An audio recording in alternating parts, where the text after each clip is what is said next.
Hello everyone, कैसे हैं आप सभी। आई होप आप सभी अच्छे होंगे एंड आप सभी लोगों की प्रिपरेशन काफ़ी अच्छी चल रही होगी। एंड जो ये हमारा क्वेश्चन पेपर है, ये क्वेश्चन पेपर है हमारा 2022 का क्वेश्चन पेपर है, पीजीटी एचटेट का ये हमारा कॉमर्स का क्वेश्चन पेपर है। 91 से 105 तक इस एग्ज़ाम के हमने क्वेश्चन कवर कर लिए हैं। आज से हम स्टार्ट करेंगे 106 के इसके क्वेश्चन। तो चलिए स्टार्ट करते हैं हमारे क्वेश्चन। फर्स्ट क्वेश्चन आपके सामने है, petty cash book is maintain for recording. जो पैटी कैश बुक होती है, खुदरा रोकड़ बही होती है, वो किसको दर्ज करने के लिए बनाई जाती है। फर्स्ट ऑप्शन है petty incomes only, petty expenses paid in cash, petty incomes received in cash only, petty incomes and petty expenses. तो देखिए यहाँ पर जो हमारा लिखा है पैटी कैश बुक, यानी कि मेनली ये रिकॉर्ड तो किसके लिए की जाती है, कैश को रिकॉर्ड करने के लिए इसका वर्क होता है। ठीक है, तो पैटी इनकम्स ओनली तो इसमें वैसे ही कट जाएगा, तो यहाँ पर हम क्योंकि कैश में बात कर रहे हैं। ठीक है, फिर है petty expenses paid in cash and petty incomes received in cash only, petty incomes and petty expenses. देखिए यही हमारा क्या होता है, कैश बुक का ही एक पार्ट होता है, जिसके अंदर हम क्या करते हैं, जितने भी हमारे छोटे छोटे जितने भी हमारे खर्चे होते हैं जिनको हम कैश बुक में रिकॉर्ड नहीं करते हैं। मान लीजिए देखिए आपने बिजनेस में पेन परचेज़ करना है, पेंसिल परचेज़ करनी है, स्टेशनरी का कोई भी आइटम आपको परचेज़ करना है, तो देखिए ये डेली रूटीन में आपको परचेज़ करना होता है क्योंकि इनका वर्क होता है। यदि आप इनकी एंट्री कैश बुक में करोगे तो कैश बुक क्या हो जाएगी, बहुत ज़्यादा बड़ी हो जाएगी, लेंदी हो जाएगी। ठीक है, तो उसी से बचने के लिए हम क्या करते हैं, एक separate petty cash book prepare करते हैं, जिसके अंदर हम सिर्फ क्या करते हैं, जो कैश में जो हमारे एक्सपेंसेस होते हैं, वो पैटी एक्सपेंसेस जो होते हैं छोटे छोटे, उन्हीं को हम रिकॉर्ड करते हैं। यहाँ पर इनकम्स नहीं आएगी, याद रखना। पैटी कैश बुक में हमेशा क्या आते हैं, पैटी एक्सपेंसेस ही इसके अंदर आते हैं। तो राइट आंसर हो जाएगा option number B, petty expenses paid in cash. नकद में किए गए खुदरा व्यय ही सारे इसमें क्या आते हैं, इंक्लूड किए जाते हैं। ठीक है, नेक्स्ट क्वेश्चन देखिए 107, read the statements carefully and choose a correct option that given below. तो स्टेटमेंट फर्स्ट आपको दे रखी है, passbook is the statement of account of the customer maintained by the bank. तो देखिए आप सभी को पता होगा पासबुक क्या होती है, आप सभी ने अपना बैंक में अकाउंट ओपन कर रखा होगा, तो वहाँ से आपको एक पासबुक मिलती है। तो जब भी आपको पासबुक में एंट्री करवानी होती है तो वो एंट्री आप कहाँ से करवाते हैं, आप बैंक में जाते हैं, बैंक वाले उसकी क्या देते हैं, आपको एंट्री करके देते हैं। ठीक है, इसमें भी यही बोला है कि पासबुक जो है वो एक अकाउंट होता है कस्टमर का, जिसमें स्टेटमेंट्स होती है, और इसको कौन मेंटेन करता है, ये बैंक के द्वारा मेंटेन की जाती है। तो ये बात आपकी बिल्कुल राइट है। नेक्स्ट स्टेटमेंट देखिए, नेक्स्ट स्टेटमेंट क्या बोल रही है, a business firm periodically prepares a bank reconciliation statement to reconcile the bank balance as per the cash book with the passbook as these two show different balances for various reasons. तो देखिए जो हमारी bank reconciliation statement होती है, ये हम क्यों बनाते हैं। देखिए जब भी कई बार क्या होता है, फर्म क्या करती है, अपनी कैश बुक मेंटेन करती है, और बैंक क्या मेंटेन करती है, पासबुक मेंटेन करती है। समटाइम्स क्या होता है, उन दोनों में डिफरेंस देखा जाता है। तो उसी डिफरेंस को जानने के लिए हम क्या बनाते हैं, बैंक रिकन्सिलिएशन स्टेटमेंट बनाते हैं। तो ये बात भी हमारी बिल्कुल करेक्ट है, स्टेटमेंट सेकंड भी करेक्ट है। तो राइट आंसर आप लोगों का क्या हो जाएगा, ऑप्शन है ओनली स्टेटमेंट वन करेक्ट नहीं, हमारे तो दोनों करेक्ट है, तो ये गलत हो जाएगा। ओनली सेकंड भी गलत हो जाएगा, बोथ स्टेटमेंट्स आर करेक्ट, क्या हो जाएगा, राइट आंसर हो जाएगा। ठीक है, आगे चलिए। नेक्स्ट क्वेश्चन है, प्रैक्टिकल क्वेश्चन है ये हमारा, the current liabilities of XYZ company limited are ₹1,50,000, its current ratio is 3:1 and liquid ratio is 1:1, the value of stock will be 4,50,000, 1,50,000, 3,00,000 या फिर कैन नॉट बी कंप्यूटेड। तो देखिए इस क्वेश्चन को करने के हमारे पास दो मेथड है, एक शॉर्टकट मेथड है, एक जो हमारा रेगुलर जो हम फॉलो करते हैं फॉर्मूलाज के थ्रू, उसके रिकॉर्डिंग आप बना सकते हैं। तो मैं आपको दोनों ही मेथड कराने वाली हूँ। शॉर्ट मेथड देखते हैं सबसे पहले। तो उसके लिए आप लोगों को पता होना चाहिए कि जो करंट रेशियो होती है, करंट रेशियो हमारी उसका फॉर्मूला क्या होता है, करंट एसेट्स अपॉन में करंट लायबिलिटी। ठीक है, एंड क्वेश्चन में दूसरी क्या देखिए, लिक्विड रेशियो। तो लिक्विड रेशियो का फॉर्मूला क्या होता है, लिक्विड रेशियो का फॉर्मूला होता है लिक्विड एसेट्स अपॉन में करंट लायबिलिटी। ठीक है, तो करंट लायबिलिटी देखिए दोनों फॉर्मूला में आपको गिवन है। ठीक है, डिफरेंस क्या है, सिर्फ करंट एसेट्स यहाँ पर है, यहाँ पे है लिक्विड एसेट। लिक्विड एसेट कैसे निकालते हैं, जब हम करंट एसेट्स में तो स्टॉक को माइनस कर देते हैं, स्टॉक को क्या कर देते हैं, माइनस कर देते हैं, तो हमारा क्या आ जाता है, लिक्विड एसेट्स निकल कर आ जाता है। ठीक है, तो यहाँ पर करंट लायबिलिटी गिवन है, यहाँ पर करंट लायबिलिटी गिवन है। ठीक है, तो अब देखिए करंट लायबिलिटी की जो वैल्यू वो कितनी दी हुई है हमें, 1,50,000। और रेशियो से आप देख सकते हैं करंट रेशियो क्या होती है, 3:1 होती है। तो ये क्या है, 3:1 है। जब हमें 1 की वैल्यू गिवन है तो आप आसानी से लिक्विड एसेट्स की वैल्यू फाइंड कर सकते हैं, बिल्कुल कर सकते हैं। तो देखिए नहीं, हमें स्टॉक पूछा है ना। हाँ, स्टॉक की वैल्यू हम आसानी से फाइंड कर सकते हैं। तो 1 की वैल्यू जब हमारी 1,50,000 है, और यहाँ पे देखें जो हमारा करंट एसेट्स है वो 3 है, लिक्विड एसेट्स है वो क्या है 1 है। तो हमने बताया कि करंट एसेट्स माइनस स्टॉक करते हैं तो हमारा लिक्विड एसेट्स आता है, यानी कि हम करंट एसेट्स में थे, यदि हम डायरेक्ट लिक्विड एसेट्स हम माइनस कर देते तो हमारा स्टॉक आ जाता है।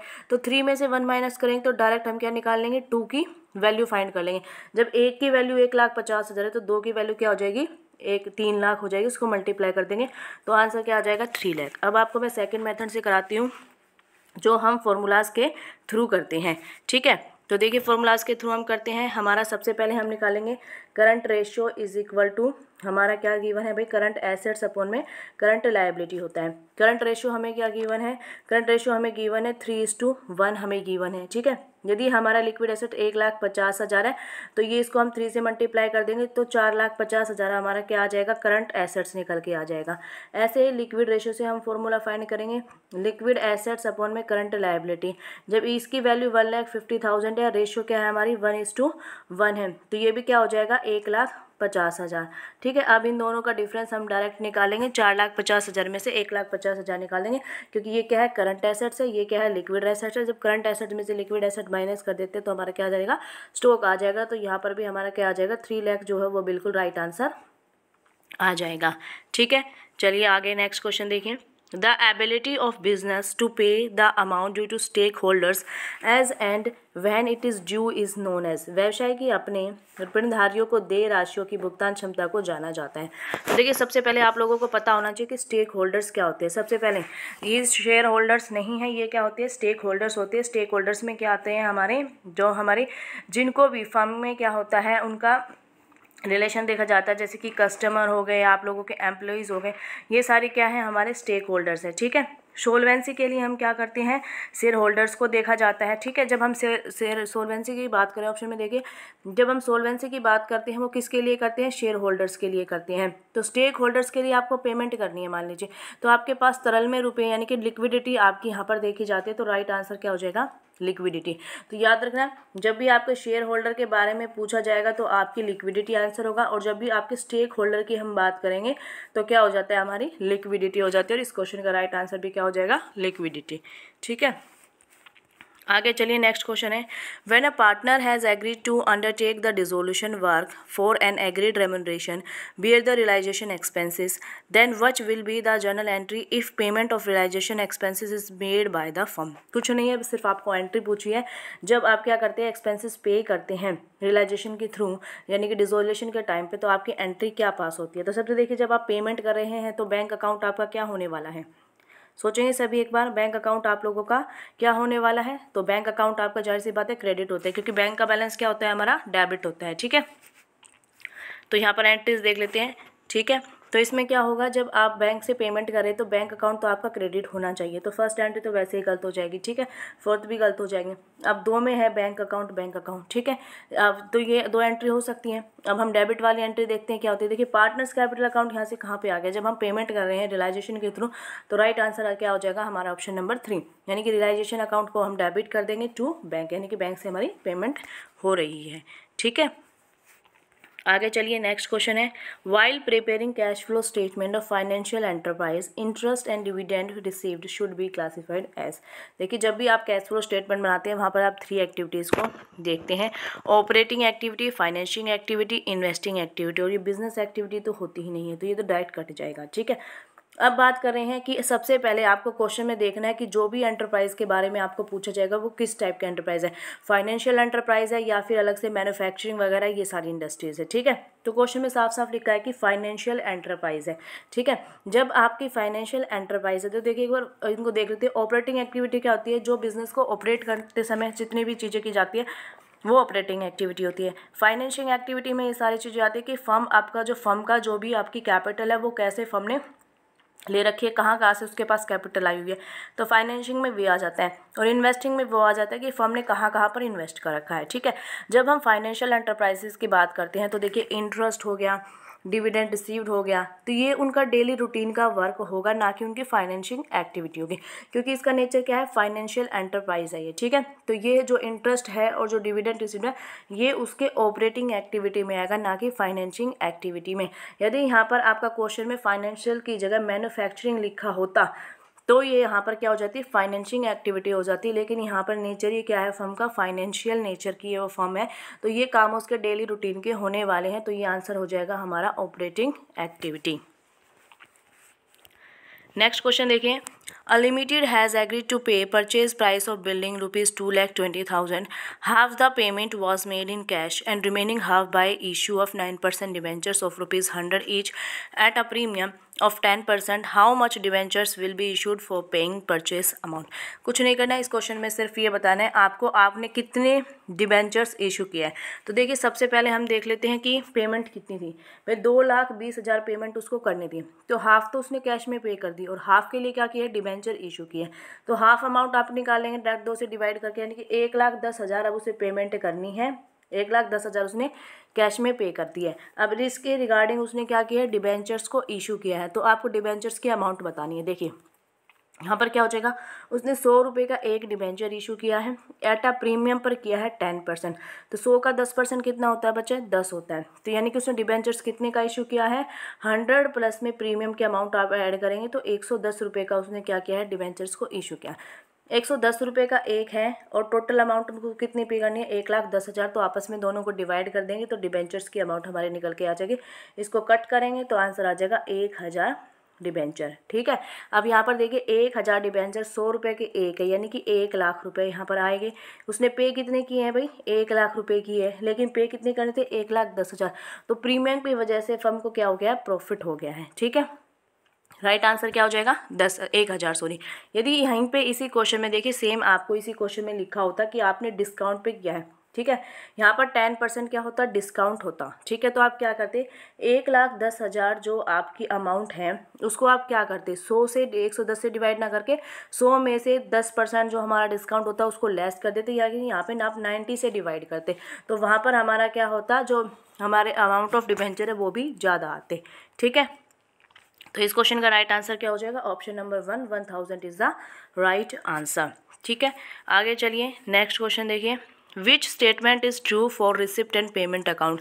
रिसिप्ट एंड पेमेंट अकाउंट से रिगार्डिंग इनमें से कौन सी ट्रू है स्टेटमेंट, ये आपको बतानी है। इट इंक्लूड्स डेप्रिसिएशन, कि जो आपकी रिसिप्ट एंड पेमेंट अकाउंट होती है उसमें आप डेप्रिसिएशन को इंक्लूड करते हैं। It does not include depreciation. देखिए अब यहीं से हमारा आंसर मिल जाएगा, क्योंकि दोनों स्टेटमेंट क्या करिए, कॉन्ट्राडिक्ट करिए एक दूसरे को। इसमें बोल रहा है कि इसमें इंक्लूड होता है डेप्रिसिएशन, इसमें बोला है कि डेप्रिसिएशन इंक्लूड नहीं होता, तो बाकी दोनों स्टेटमेंट आपको पढ़ने की जरूरत है ही नहीं, या तो होगा या नहीं होगा, तो एक ही बात हमें इनमें से चूज़ करनी है, ठीक है। तो ट्रू आपको इसमें से बताना है। तो देखिए जो रिसिप्ट एंड जो पेमेंट अकाउंट है वो क्या होता है हमारा, कैश बेसिस पर हम उसको बनाते हैं, और जो डेप्रिसिएशन होता है उसको हम कभी भी क्या करते हैं, कैश में उसकी पेमेंट करते हैं, कभी भी उसकी कैश में पेमेंट नहीं करते हैं। तो जाहिर सी बात है डेप्रिसिएशन क्या होता है, डेप्रिसिएशन को आप रिसिप्ट एंड पेमेंट अकाउंट में शो नहीं करेंगे, तो राइट आंसर हो जाएगा it does not includes depreciation, ठीक है। आगे चलिए नेक्स्ट क्वेश्चन देखिए, the expenses that are include in connection with the formation of a company are called. जो भी एक्सपेंसेस आप फर्म को फॉर्म करने के लिए क्या करते हैं, लगाते हैं, एक कंपनी बनाने के संबंध में जो व्यय किए जाते हैं, तो उसको हमेशा क्या कहते हैं, याद रखना, प्रिलिमिनरी एक्सपेंसेस बोलते हैं। क्या बोलते हैं, प्रिलिमिनरी एक्सपेंसेस, प्रारंभिक व्यय उसको बोला जाता है। Capital expenditure, expenses on issue of shares, ये सारी चीज़ें मैं आपको अच्छे से क्लियरली डिफाइन कर चुकी हूँ। जो हमने प्रीवियस ईयर का क्वेश्चन पेपर किया था उसमें मैंने आपको अच्छे से ये सारी चीज़ें बता रखी। कैपिटल एक्सपेंडिचर क्या होता है, डेफर्ड रिवेन्यू एक्सपेंडिचर क्या होता है, रिवेन्यू एक्सपेंडिचर, तो इन टर्म को हम सब अच्छे से पढ़ चुके हैं, ठीक है। आगे चलिए नेक्स्ट क्वेश्चन है हमारा, the recurring grants in the form of maintenance grant is treated as. आवर्ती अनुदान जो कि निर्वाह अनुदान के रूप में माना जाता है, इसको आप क्या बोलते हैं। इसका बताइए, कैपिटल रिसिप्ट आप इसको बोलेंगे, डोनेशंस बोलेंगे, रिवेन्यू रिसिप्ट बोलेंगे, या फिर एंडोमेंट फंड बोलेंगे। तो रेक्योरिंग, देखिए रेक्योरिंग से ही हमारा आंसर निकल के आ जाता है। रेक्योरिंग क्या होती है, बार बार होने वाली कोई घटना होती है, यानी कि जो बार बार जो ट्रांजेक्शन्स होगी वो किस में आ जाता है, हमारा रिक्योरिंग में आ जाता है। और रिक्योरिंग ही क्या होती है, हमारी रिवेन्यू होती है। तो यहीं से देख के हमें आंसर मिल जाएगा रिवेन्यू रिसिप्ट, इसका राइट आंसर हो जाएगा, ठीक है। आगे चलिए, देखिए नेक्स्ट क्वेश्चन है हुंडी से रिगार्डिंग। हुंडी के रिगार्डिंग भी आपका एग्जाम में क्वेश्चन पूछा जाता है। Which hundi is similar to demand bill. Demand bill क्या होता है, यानी कि जैसे ही आप शो करोगे बिल को उसी टाइम पे आपकी पेमेंट हो जाएगी। तो इसी के रिगार्डिंग इनमें से कौन सी हुंडी आपको देखने को मिलती है। तो देखिए क्वेश्चन क्या है, दर्शनी हुंडी, सहयोग हुंडी, मुद्दती हुंडी या फिर जवाबी हुंडी। तो देखिए जो हमारी दर्शनी हुंडी है वो ही इसका क्या हो जाएगा, राइट आंसर हो जाएगा, क्योंकि दर्शनी हुंडी ही क्या होती है, डिमांड के टाइम जब भी आप उसकी डिमांड करोगे तो आपको उसकी पेमेंट कर दी जाएगी। तो डिमांड बिल किसके बराबर है, दर्शनी हुंडी के बराबर है। एक बार इनके बारे में भी मैं आपको बताती हूँ। सहयोग हुंडी क्या होती है, यह क्या होती है, इसमें एक साहा होता है। साहा क्या होता है, एक रिप्रेजेंटेटिव पर्सन होता है, रिस्पेक्टेबल पर्सन होता है, जो क्या होता है जिसकी फाइनेंशियल वर्थ काफ़ी अच्छी होती है, तो उसी को ये हुंडी दी जाती है। ठीक है। मुद्दती हुंडी में क्या होता है, ये टाइम के बेसिस पे, जो हमारी on the basis of time जो हुंडी वो होती है बिल, उसी के अकॉर्डिंग क्या होती है, मुद्दती हुंडी है, ये टाइम पीरियड के बेस पर होती है। और जवाबी हुंडी क्या होती है, ये ट्रांसफरेबल होती है, एक जगह से दूसरी जगह पर आसानी से जा सकती है, और जिस भी पर्सन के हैंड में ये मिलेगी उसी को इसकी क्या दी जाती है, पेमेंट की जाती है। ठीक है। आगे चलिए नेक्स्ट क्वेश्चन है, from the following which statement is not true for bill of exchange. इनमें से बिल ऑफ एक्सचेंज के रिगार्डिंग कौन सी स्टेटमेंट ट्रू नहीं है। ठीक है। It is drawn by the debtor, it is drawn by the creditor. तो यहीं से आपको आंसर मिल जाएगा, या तो भैया डेटर के द्वारा क्रिएट की जाएगी या फिर यह क्रेडिटर के द्वारा। It contains an order to make payment, it requires acceptance by the drawing or someone else on his behalf. तो देखिए एक तो होता है हमारा प्रोमिसरी नोट, ठीक है, और एक होता है हमारा बिल ऑफ एक्सचेंज। ठीक है, एक होता है बिल ऑफ एक्सचेंज। इसमें क्या होता है, प्रोमिसरी में तो क्या होता है, प्रोमिसरी नोट में एक हम बिल बनाते हैं, वो एक प्रोमिस होता है, काइंड ऑफ क्या होता है, प्रोमिस होता है। तो जिसको पेमेंट करनी होती है वो इसको क्रिएट करता है कि भाई मुझे ये इतनी अमाउंट आपको पे करनी है और मैं वादा करता हूँ मैं इस टाइम पीरियड तक आपकी पेमेंट कर दूंगा। वो होती है प्रोमिसरी नोट, यानी कि जो पैसा देने वाला है यानी कि डेटर ही क्या करता है, इसको क्रिएट करता है। ठीक है। और फिर यहाँ पर आती है bill of exchange. Bill of exchange जो क्या होता है, एक ऑर्डर होता है पेमेंट करने का, यानी कि जो भी बंदा लेनदार है जिसको पैसे लेने हैं वो इसको क्रिएट करता है और उस पर लिखता है कि ये एक ऑर्डर है, आपको इस टाइम तक आपको इसकी पेमेंट करनी है और इसके रिगार्डिंग एक्सेप्टेंस रिक्वायर्ड होती है, क्योंकि एक्सेप्ट इसको कौन करेगा, डेटर इसको एक्सेप्ट करेगा। ठीक है। तो यहाँ पर जो नोट ट्रू पूछा है तो यह हो जाएगा it is done by the debtor के द्वारा क्रिएट नहीं की जाती है, तो राइट आंसर यही हो जाएगा। बिल्स ऑफ एक्सचेंज किसके द्वारा बनाया जाता है, क्रेडिटर के द्वारा बिल ऑफ एक्सचेंज बनाया जाता है। ये एक प्रकार का ऑर्डर होता है और यहाँ पर एक्सेप्टेंस की क्या होती है, रिक्वायरमेंट होती है। ठीक है। आगे चलिए नेक्स्ट क्वेश्चन है, Kaushal and Gulab are partners in a firm sharing profit ratio in the 5:3. They admit Raju as a new partner for 1/7 share in the profit. The new profit sharing ratio will be 4:2:1. The sacrifice ratio of Kaushal and Gulab will be, कुछ नहीं करना है, sacrifice ratio आपको find करनी है। Sacrifice ratio का formula क्या होता है, सेक्रीफाइस रेशियो का फॉर्मूला हमारा होता है ओल्ड रेशियो में से हम क्या कर देते हैं, न्यू रेशियो को माइनस कर देते हैं। ठीक है। तो कौशल एंड गुलाब की आपको सेक्रीफाइसिंग रेशियो निकालनी होती है। तो कौशल के लिए आप लिखोगे ओल्ड रेशियो कितनी है, कौशल की 5:8 होती है। ठीक है। न्यू रेशियो क्या है कौशल की, न्यू रेशियो है 4:7 उसकी न्यू रेशियो है। ऐसे ही हम ऐसे लिख लेंगे गुलाब की क्या हो जाएगी, 3:8 ओल्ड हो जाएगी एंड न्यू हो जाएगी 4:4/7। ठीक है। अब इनको फाइंड करेंगे तो इनका एलसीएम लेंगे, 8 और 7 का ये 56 हो जाएगा। फिर यहाँ पर आप इसको क्रॉस मल्टीप्लाई करेंगे, 8 7 जा आता है तो 7 से इसको मल्टीप्लाई करेंगे, यहाँ पे आ जाएगा 35 और यहाँ पे आ जाएगा 32। आई होप आप सभी को ये चीज़ें करनी आती होगी। ठीक है। तो ये क्या हो जाएगा, 3/56 यहाँ पर आ जाएगा। ऐसे इसका निकालेंगे 56 हो जाएगा और यहाँ पे आ जाएगा आपका 21 - 16 यानी कि 5/56। तो रेशो क्या हो जाएगी, 3:5 हमारी बिल्कुल राइट रेशो हो जाएगी। तो आंसर हो जाएगा हमारा 3:5। कौन सा ऑप्शन है, option number 1 is the right answer. ठीक है। आगे चलिए नेक्स्ट क्वेश्चन देखते हैं। A company forfeited 200 shares of ₹100 each. एक कंपनी ने क्या किया है, 200 शेयर को फॉरफिट किया है जिसकी अमाउंट कितनी थी, 100 रुपये थी। ₹70 कॉल्ड अप पर शेयर, जिसमें से उन्होंने क्या कहा थे, 70 रुपये मांगे थे। ठीक है। On which the share holders paid ₹50 पर शेयर, जिसमें से क्या क्या शेयर होल्डर ने 50 रुपये किए हैं। दीज शेयर्स वर री इशूड, जो शेयर फॉरफिट किए गए हैं 200 उनको क्या किया गया, वापस से री इशू किया गया है। किस अमाउंट पर, ₹80 fully paid per share. The share forfeited account will be debited on the reissue entry. तो अब देखिए क्वेश्चन में क्या पूछा है कि री इशू की एंट्री के टाइम पे आप फॉरफिटेड अकाउंट को कितने से डेबिट करोगे। तो देखिए जब हमारा एक शेयर 80 रुपये का है, ठीक है, नहीं सॉरी 80 रुपये में आप उसको दे रहे हैं, शेयर था हमारा 100 रुपये का, यानी कि 200 रुपये का आप 20 रुपये का आपको लॉस हो रहा है। तो जो ये लॉस हो रहा है रीइशू के टाइम पे आप इसको कवर कहाँ से करोगे, फॉरफीचर अकाउंट से करोगे। तो जाहिर सी बात है, तो 200 शेयर हैं, 20 रुपये आप ले रहे हैं एक शेयर का फॉरफीचर से, तो यानी कि 200 गुणा में 20, तो 4000 हमारी अमाउंट आ जाएगी। इसको हम कहाँ से बियर करेंगे, फॉरफीचर अकाउंट से। तो जब फॉरफीचर अकाउंट से इसको बियर करेंगे तो फॉरफीचर का जो अमाउंट है वो कितने से डेबिट होगा, 4000 से हमारा डेबिट हो जाएगा। सो राइट आंसर हो जाएगा option number 2 is the right answer. ठीक है, आगे चलिए, नेक्स्ट क्वेश्चन है एंड आज की क्लास का ये हमारा लास्ट क्वेश्चन है। In which system the monetary effect of a transaction is taken into account in the period in which they are earned rather than in the period in which cash is actually received or paid by the enterprise. इस प्रणाली में लेन then के मौद्रिक प्रभाव का लेखा खातों में इसके उपार्जन के समय के अनुसार किया जाता है, न कि इसके बदले में वास्तविक मौद्रिक विनिमय के समय में। यानी कि आपको इस सिस्टम पूछा है कि किस सिस्टम में आप ये करते हैं कि जब भी आपको कोई अमाउंट के कोई भी ट्रांजैक्शन हो रही है आप उसी टाइम उसको रिकॉर्ड कर रहे हैं, चाहे आपको पेमेंट हुई हो या ना हुई हो। तो ये कौन सा सिस्टम होता है, ये हमारा अक्रूवल बेसिस सिस्टम होता है। ठीक है, जिसमें हम क्या करते हैं, जो ट्रांजैक्शन जिस टाइम पे घटना घटित होती है उसी को उसी टाइम पे हम रिकॉर्ड कर लेते हैं, चाहे उसके रिगार्डिंग हमारी पेमेंट हुई हो या ना हुई हो। ठीक है, और लेकिन जो कैश बेसिस होता है उसमें हम क्या करते हैं कि जब हमें एक्चुअल में कैश रिसीव्ड होता है उसी टाइम पे हम क्या करते हैं, उस ट्रांजैक्शन को रिकॉर्ड करते हैं। तो 120 का क्वेश्चन का आंसर हो जाएगा हमारा एक्रूअल बेसिस सिस्टम।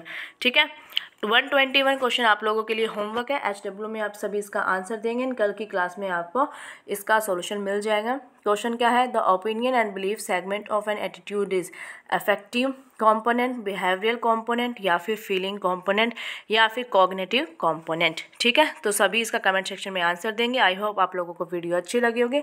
वीडियो अच्छी लगी हो तो प्लीज़ वीडियो को लाइक कर देना एंड चैनल को सब्सक्राइब कर देना। Bye bye and take care.